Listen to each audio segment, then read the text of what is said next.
Jill Schoelen on the Fishbowl. Welcome. Well, thank you. I'm very happy to be talking with you. It's a pleasure to be here at Horror Realm 2017 March Madness. Yes. I'd like to start off the show with just saying what are some of your favorite films? My personal favorite film? Your personal favorite films. It doesn't have to be horror, even though we're at a horror convention. Well, I do love thrillers. I'm not really that much into horror, non-realistic stuff, but I do like thrillers. I love suspense thrillers, like all the time on Netflix. Right. I like suspense thrillers because I like how it makes me feel, and I like the psychological element that makes me think and guess. I'm very good at guessing what's happening. I always know what's going to happen by the end, usually. Right. But I still you never really know until you actually watch you it. get to the catharsis. Yeah, so let me see. But the truth of the matter is, I'm a big old softie. My all-time favorite film is The Wizard of Oz. That's a classic. I just love that film. And I like lighthearted romantic comedies. A modern one that I love is Sandra Bullock and Bill Pullman in While You Were Sleeping. That's a great movie. I love that I movie. love Bill Pullman and I love Sandra Bullock. Okay. It's a classic love story film. That's right. I've seen it so many times. Modern, like this year, I loved Lion, especially the front part of it. I just loved it. And then I did love La La Land. And a lot of people complain about the dancing not being at a certain level or to me, the music was just replaces the dialogue. That's its job. Well, I have to say that I am so happy that Emma Stone won the Academy Award for that film. I'm a huge Emma Stone fan, and I love Ryan Gosling. Me too. And he is so wonderful. The two of them have done a few films together now, and their chemistry on screen is just undeniably good. And I loved Emma Stone since I saw her in Superbad with Seth Rogen and Michael Cera and Jonah Hill, and got started with those bunch. And it's been wonderful to see her grow as an actress and kind of branch out from doing those awkward, funny stoner comedies to doing serious stuff and proving that she's very talented and has a lot to give. And I think we're going to see a lot from Emma Stone and Ryan Gosling in the years to come.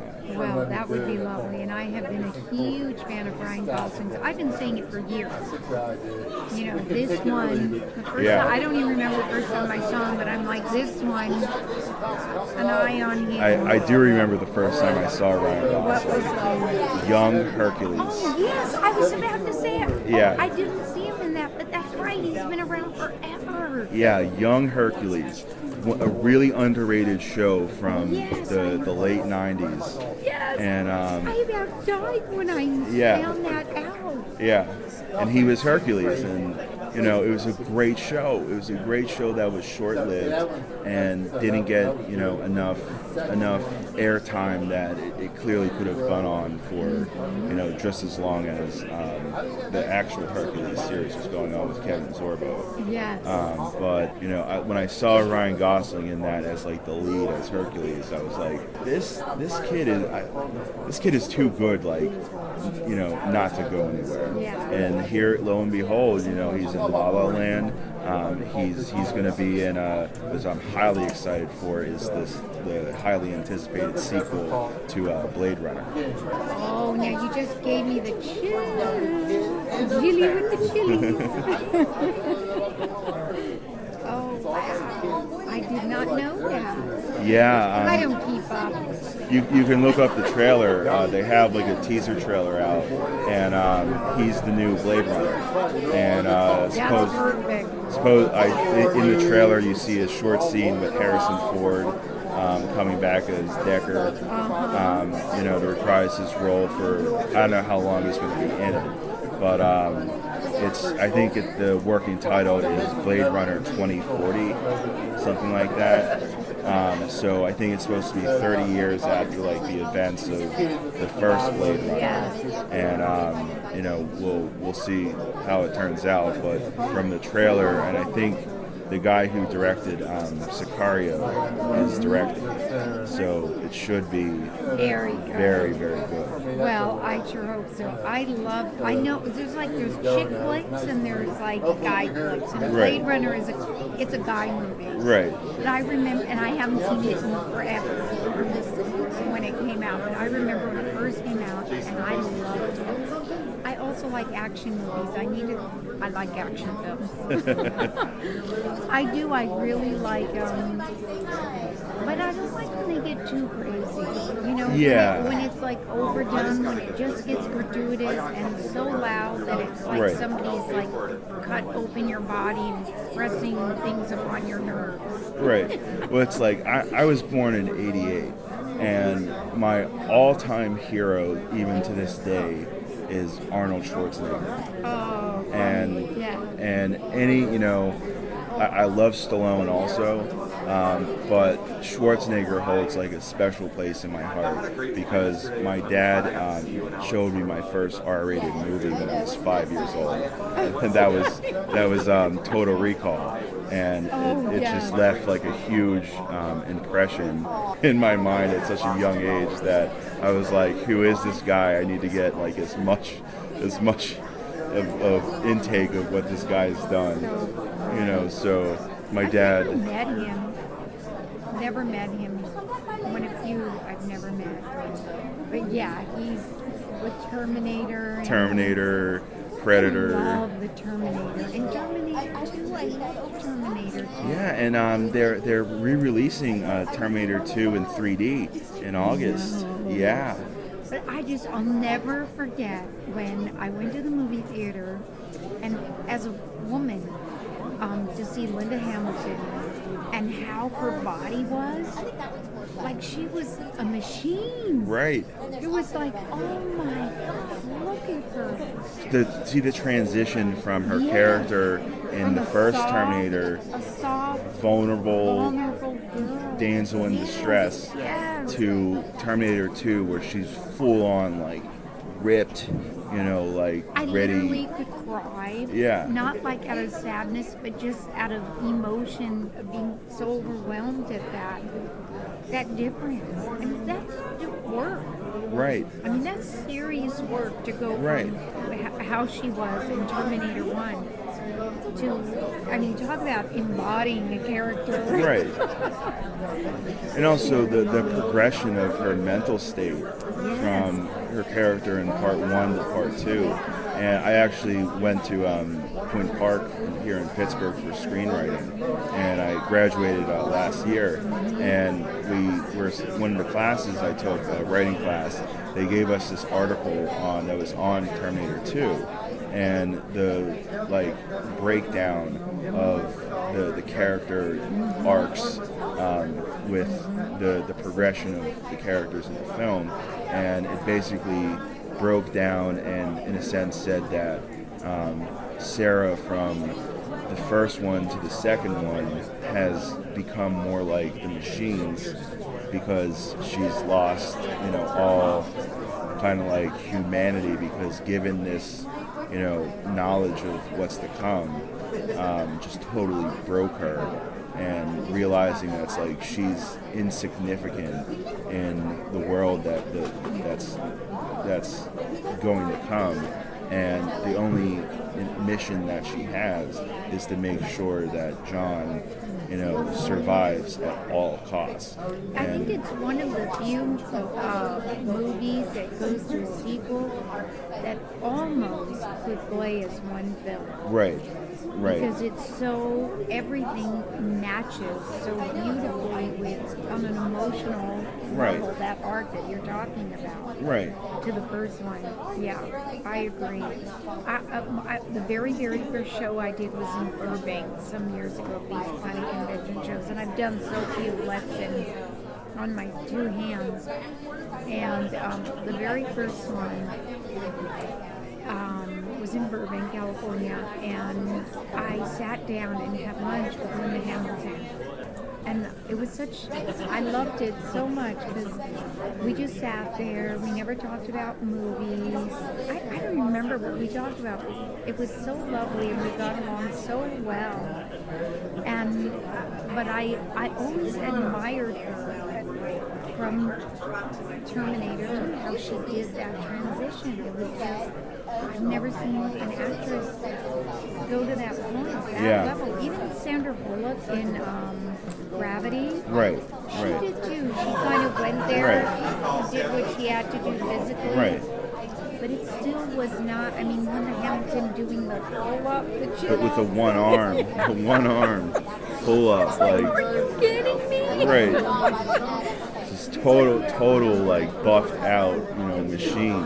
And, like, just as, in case anybody actually listens to this, women out there, I'd like to say, and men, it's a real testament how at any given moment we can change our lives. And in terms of, I'm overweight, I want to lose weight, or I'd like to start running, or I'd like to, because if she can go from how she looked in Terminator 1, she was small.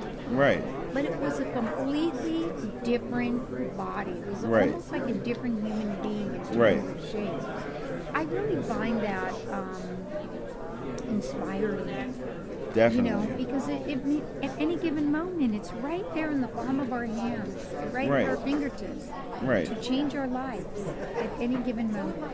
Exactly, and even the whole point of Terminator 2 with the ending, what they try to do with destroying the Cyberdyne systems and changing the outcome of the future.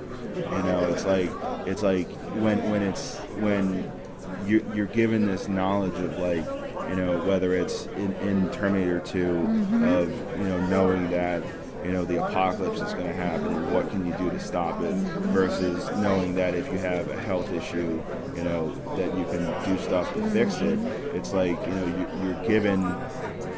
you're given like glimpses of what can come in the future, and you're given opportunities to change it, and it's up to you to make it happen. Knowledge is power. Yeah. It really is. It's really something to be said for that. Well, that's really interesting that we did a whole take on whole take off Terminator 2. And interesting, you said about Arnold Schwarzenegger, and I said about with Linda, I mean, we really took on, the male-female identity. Lovely. So we can talk about some of the films you've worked on, like The Phantom of the Opera. Okay. Now that was with Robert Englund. Yeah. What's Robert like? Well, I mean, I know he's been out and has done a lot of shows, so I'm imagining a lot of fans have met him, and they would probably say what I'm going to say, which is he's so nice. I mean, he's wonderful, and as an actor, so incredibly generous, so committed to the entire process, from waking up in the morning and arriving to set on time. Not set, but makeup, and you have the wherewithal to sit in a chair for as many hours as he did. Sometimes he's at work for a whole day while everybody else is still sleeping, getting ready. And then when our day's starting, he's almost finished with putting the makeup on. Right. And then he works a whole day. So, we were talking about him with Amanda. I was talking about this nightmare, how they work together, and we were both saying he's the most generous person, and he's so full of joy and gratitude. I've never seen anything that sways from him. And as an actor, he's a consummate professional and a wonderful actor. He's the real deal. He's a great actor. Now, great actor. Like there's been four major horror like filmmakers of the 80s that left a huge impression on me with my own writing. Okay. And the two big ones are John Carpenter and Wes Craven. I knew you were going to say Wes Craven. Do you know I did a film with Wes Craven? Yes. Nobody else does. which is why I wanted to lead into that. Okay. Because like Wes was just, I was really like I had to like call off of school for a day because when I heard that Wes passed, that hit me like really, really hard. And like it was almost like a sense that a part of my childhood was like truly dead, because Wes was gone, and the other two heavy hitters that inspired me were Clive Barker and like the Stuart Gordon team that did like the Reanimator movies and all that stuff. I don't know too much about them, but I do know. Yeah, but Wes and John Carpenter, I mean, their films are so timeless, and they gave so much, in the time that they were. Well, Wes was here, and John, I'm hoping, has more to give as well in his later years. But Wes was, something special. His films were so unique in the characters and the style of filmmaking and just the personalities of his villains and antagonists, and his protagonists for that matter. There's just something about his writing that was very unique and inspiring to me, as well as God knows how many other horror authors and screenwriters out there. When I think about him, and I think the movie I did with him was right before his breakout. Wasn't it right before The First Nightmare on Elm Street? Yeah, I guess probably the last film he did before that. Right. And television film for CBS with the wonderful Beatrice Straight and Michael Beck, Chiller. I think it was called Frozen Man initially. That's what my script at home, the title was, and then they changed it to Chiller. But I have very strong memories of him because I'm very attracted to people who are thinkers, put it that way. Diane Franklin's a thinker. Yes, she is. She's very much that way. But with the directors that I've worked with, the ones that were that way were Wes Craven, Joe Rubin, Dwight Little, and from Phantom, and oh God, his name is slipping my mind right now. When a Stranger Calls Back. Oh my gosh, I'm having a brain dead moment. Yeah, I'm having the brain fart also. Oh, he's going to kill me. Don't ever listen to this interview. Oh my God, this is what being 53 is all about. What is wrong with this? Anyway, the point is that these wonderful directors had a very common denominator thing about them, and that is how thoughtful they were.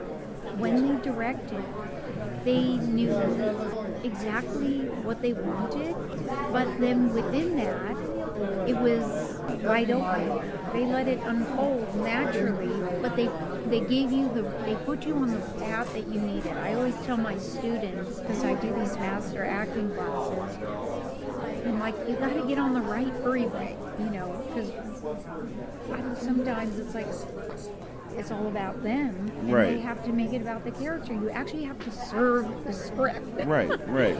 So I always use this dumb analogy. It's like if you're in Los Angeles and you wanted to get up to San Francisco, you would not get on the 10 freeway that's going to take you to Arizona. You have to get on the 5 that's going to take you up north. And that's the way these directors work. They got you on the right freeway, and then they let it unfold. They let you determine what speed, everything within it, so that you could then create something. But it was within that framework that they gave us. And they were just so thoughtful. These men, when we were finished with the day's work, they would go and work all night long about tomorrow's work. What was going to happen that next day. Right. And I love that about him. I remember how meticulous he was. Awesome. I had a chance to interview Michael Berryman, who worked with Wes on The Hills Have Eyes, The Hills Have Eyes Part 2, and Deadly Blessing. And, he basically said pretty much the same thing you just summed up about Wes, and it just, touches my heart that, Wes was really that type of guy. And, if Doc Brown ever, invents the DeLorean time machine, although it'll have to be a bigger vehicle because I can't fit in the DeLorean. But if they ever invent the time machine, I one of the things I would go back in time to do is to talk to Wes Craven. Oh, yeah, he's a lovely. And the other thing I'd like to say about him that I remember. And I was brand new on the scene. I always forget that I did that movie. I'm not even sure if it's on my IMDb. I have no idea. But you see how kind he was. I remember thinking he's like a father or a grandfather, that feeling when you're around someone, especially when I was so young at that time. Right. Maybe I was 19 or 20 or 21. And he was so careful with not just me as an actress, but as a human being. To treat me the age that I was without being insulting, but like the whole world's in front of you, lifting you up, being supportive. Right. Yeah. Lovely man. That's so awesome to hear. I guess my last question is, do you have anything that you have up and coming that you're trying to promote or anything? Well, I'm a little hush-hush on that right now. Okay, sure. Okay, so first of all, I've been away from the business for 1,000 years. If you don't know that, I'm letting you know that. Because I left the business to be a wife and mother, and my youngest son just graduated, and I've been toying with this idea for 5 years, 6 years about, maybe I'll work again. But I've never been able to come to terms with it in my mind in terms of getting in the rat race, we call it. Right. It just didn't feel right to me. So I've been reinventing things at home in my internal life and setting in an infrastructure for working again. And I do have some stuff coming up. And when I'm ready, which will be very soon, I will be talking about it, but not right now. Sure. Stay a little We can do a follow-up interview. Because I don't have time frame yet. Right. I have some things happening. Are you on Twitter, Instagram? Yeah, I'm on Twitter. I am on Instagram. I'm not great with that stuff. That is the part of the infrastructure not put in place. But I will say I'm doing a series. I'm doing it specifically for the internet because I think that's the direction everything is going in. And I want to capitalize on that. I don't mean in a monetary way, although that's lovely for everyone. But I just mean in terms of being alive on the planet and being the most active on the planet as I Right. can possibly be. Right. And I find the internet extremely exciting. I really like it. So I am doing something in the horror genre that's going, I will be announcing it soon. And it's just a fun little thing. And I am doing a film, my first film later this summer, and it's also going to be in the horror genre. Fantastic. And so there are things, but rather than give titles or anything like Right, that, I'd right. like to be a little quiet about Sure, that sure. right now. I'll tell you what, I'm going to start following you on Twitter. I'm on YouTube. You can subscribe to my YouTube channel, and we'll do a follow-up interview when you're ready to promote that Great. stuff. Perfect. I'd love that. Thank you. Awesome. Awesome. Well, Jill, it's been a pleasure talking with you. Thank you for swimming in the bowl with me. Oh, okay. Like this. Woo, we're swimming. We're swimming. Awesome. Thank you so much. Thank you.